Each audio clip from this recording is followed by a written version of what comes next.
These days, the only question in my head is, what should I eat today?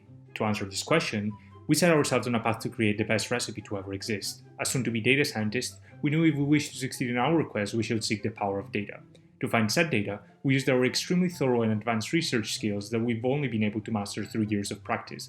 To build this perfect recipe, we had to determine a type of cuisine, a name, the ingredients, and how to cook them. In our dataset, we have a number of tags for each recipe. To explore the revolution in popularity, we plot the percentage of recipes containing each of them. We observed that healthy and vegetarian appear to show the most consistently high popularity, so we decided to use them. We thought about going for the best recipe ever, but decided to go for something a bit more descriptive. We analyzed the names of the most and least successful recipes using two metrics, popularity and positive popularity. As we can see, there are some mixed signals. Positive popularity indicates we should use salad and fruit, but popularity tells us those aren't good keywords. After analyzing these word clouds thoroughly, we decided our name will be roasted potato with garlic and bread. Now we need to decide which ingredients to use. Potato, garlic, and bread seems to be an obvious choice, but those might not be enough since we've observed that the best recipes tend to have 9 ingredients.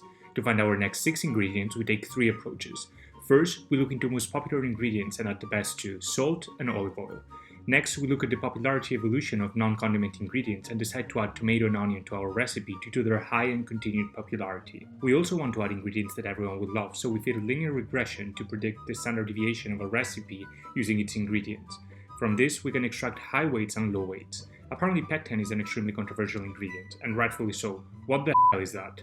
I swear we shouldn't have used an American dataset. Anyway, it seems like agave syrup and black vinegar are loved by everyone, so I guess they're in. And the last approach was asking ourselves how we can try to fix this mess. Maybe some thyme and rosemary can prompt this up well. By now, we realized maybe AI isn't ready to cook yet, so we decided for the steps we'll just use the biggest neural network available, your brain. So just follow your instincts, I guess. Please, do not try this at home unless you're American and or have a terrible taste for food.